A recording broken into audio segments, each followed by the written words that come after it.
அன்புள்ள சகோதரர்களே, இன்றைக்கு பாலியல் அதாவது சினிமாக்களை மோசமான விகைகளை பார்க்கக்கூடிய இளைஞர்களுடைய விகிதாசாரம் அதிகரித்து வருவதை பார்க்கிறோம்.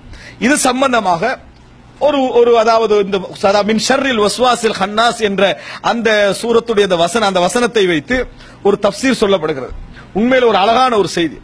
என்ன அதில் சொல்லப்படுகிறது என்று சொன்னால், பயங்கரமான விளைவுகளை ஏற்படுத்தக்கூடிய பாலியல் என்கின்ற இந்த விஷயத்தில் போய் மிக மோசமான படங்களை, மிக மோசமான நிகழ்வுகளை எல்லாம் பார்ப்பதற்கு எந்த அளவுக்கு தூண்டப்படுகிறான் என்பதற்கு முதல் காரணமே அவனுக்கு கடந்த கால ஞாபகம் தான். முதல் காரணம் என்ன சொல்லப்படுது?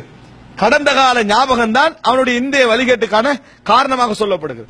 அப்படி என்று சொன்னால், கடந்த கால ஞாபகம் எதையும் காணாமல் அவனுக்கு எப்படி வருது? கடந்த கால ஞாபகங்கள் அவன் எல்லாத்தையும் தவிர்க்கிறான். இதுக்கு புறம் நம்ம இப்படி செய்யக்கூடாது, இப்படி நடந்து கொள்ளக்கூடாது, இதுக்கு போகக்கூடாது என்று தவிர்த்து நல்ல முறையில வாழ்றான்.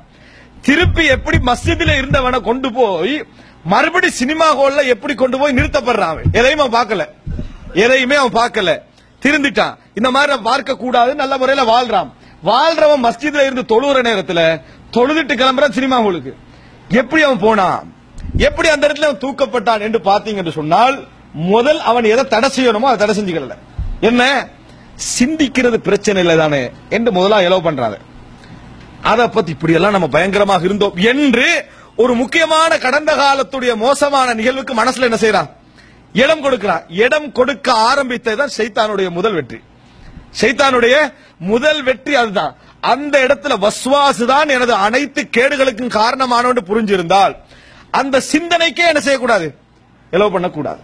அதைத்தான் ரசூலுல்லாஹி ஸல்லல்லாஹு அலைஹி வஸல்லம் அவர்கள் அஊது பில்லாஹி ஸமீல் அலீம் மினஷ் ஷைத்தானிர் ரஜீம் மின் ஹம்ஸிஹி வ நஃப்ஹிஹி வ நஃப்ஸிஹி என்று ரசூலுல்லாஹி ஸல்லல்லாஹு அலைஹி வஸல்லம் சொல்லி காட்டினார். எப்படி ஷைத்தானிடமிருந்து பாதுகாவல் தேடுகிறேன், கேட்கக்கூடிய அந்த இறைவனிடத்தில் ஷைத்தானை விட்டு நான் பாதுகாவல் தேடுகிறேன். எதை விட்டும்? மின் ஹம்ஸிஹி வ நஃப்ஹிஹி வ நஃப்ஸிஹி. இது எந்த மூணும் என்ன தெரியுமா? ஷைத்தானுடைய ஊதுதல், ஷைத்தானுடைய தூண்டுதல். ஷைத்தான் எங்களை மனதில் ஏற்படுத்தக்கூடிய அந்த ஊதுதல், தூண்டுதல், துப்புதல் என்ற அந்த வார்த்தை இருக்கு. இது அர்த்தம் என்ன தெரியுமா? ஷைத்தான் என்ன செய்யறான்? எப்படியும் உங்களோட சிந்தனை பூதாகரமாகணும். உங்கள் சிந்தனை பூதாகரமாக வேண்டும் என்பதற்காக இந்த மூன்று வேலை செய்யறான். ஒன்று ஹம்ஸிஹி, இரண்டாவது நஃப்ஹிஹி, மூன்றாவது நஃப்ஸிஹி. இந்த மூன்று வேலை ஷைத்தான் எதுக்கு செய்யறான்டா? நீங்க முதலாவது வழிகேட்டுக்கான காரணமே நீங்க அமைதியாகிறது. உங்களோட சிந்தனை அமைதியாக இருந்து கொண்டிருப்பது. இந்த சிந்தனையை கிளறி விடுவதற்கான எல்லா வேலையும் அவன் முதலாவது செய்யறான். அதை மட்டும் நம்ம க்ளோஸ் பண்ணிட்டோம், அதை நம்ம சிந்திக்கவே மாட்டோம் என்ற இடத்துக்கு வந்துட்டோம்னா ஷைத்தானுக்கு அடுத்த பகுதியில் என்னது?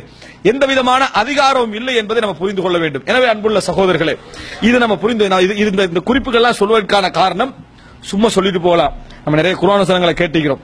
ஷைத்தானுக்கு எதிராக நம்ம போராடினா தான் சொர்க்கம் என்று நம்ம கேட்டுட்டு அது முடிச்சிருக்கிறோம். அது இல்லாம எங்கெங்கெல்லாம் நம்ம பலகீனப்படுகிறோம், எங்கெங்கெல்லாம் நமக்கு முன்னால அதாவது பலகீன நிக்கிறது, எப்படியெல்லாம் ஷைத்தான் எங்கட சிந்தனைக்குள்ள ஊடுருவுகிறான் ஒரு பகுதியை நம்ம என்ன செய்ய வேண்டும்? கொஞ்சம் தெரிந்து கொள்ள வேண்டும் என்பதனால தான் இந்த ஒரு சில குறிப்புகளை நான் என்ன செய்கிறேன் சொல்கிறேன். முஜாஹதா, ஷைத்தானுக்கு எதிரான போராட்டத்தில் ஷைத்தானுக்கு வெற்றி கிடைக்கின்ற முதல் இடமே வஸ்வாஸ். அந்த வஸ்வாஸ் என்ற பகுதி என்பது எங்கட சிந்தனையில் அவன் ஏற்படுத்தக்கூடிய ஒரு தாக்கம்.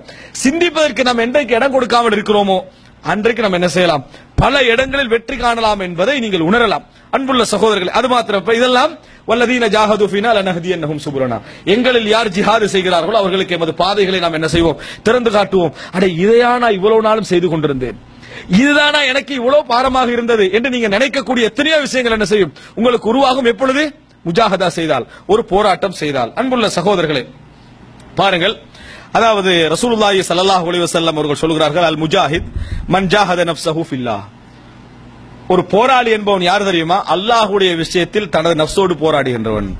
அல்லாஹ்வுடைய விஷயத்தில் தனது நஃப்ஸோடு யாரெல்லாம் போராடுகின்றார்களோ அவன்தான் உண்மையான போராளி என ரசூலுல்லாஹி ஸல்லல்லாஹு அலைஹி வஸல்லம் அவர்கள் சொல்லி காட்டுகிறார்கள். அன்புள்ள சகோதரர்களே, இமாம் இப்னுல் ஜௌசி அவர்கள் ஒரு குறிப்போடு சொல்கிறார்கள், தஅம்மல்து ஜிஹாதன் நஃப்ஸ். நான் ஜிஹாதுகளை எல்லாம் யோசிச்சு பார்த்தேன், அதுல மனசோடு நடத்தக்கூடிய போராட்டத்தை நான் சிந்தித்தேன். இமாம் இப்னுல் ஜௌசி ரஹிமஹுல்லாஹ் சொல்றாரு, சிந்தித்தேன். ஃபரஐதுஹு அஅலமல் ஜிஹாத். சிந்தித்த பொழுது எனக்கு கிடைத்த பதில் என்ன தெரியுமா? செய்கின்ற ஜிஹாதுகளிலேயே மிக கஷ்டமான, மிக போராட்டம் மிக்க ஜிஹாத் அது மனதோடு ஒரு மனிதன் காட்டுகின்ற போராட்டம் தான் அப்படின்னு என்ன செய்றார் இமாம் இப்னுல் ஜௌசி ரஹிமஹுல்லாஹ் பொறுத்த வரைக்கும் ஷைத்தான் எப்படி எல்லாம் வழிகெடுப்பான்றத ஆய்வு செஞ்சு தொகுத்து புத்தகம் போட்டவர். தல்பீசு இப்லீஸ். இந்த புத்தகத்துல பேர் என்ன? தல்பீசு இப்லீஸ் செய்யும் குழப்பங்கள் என்ற ஒரு புத்தகம் போட்டார்.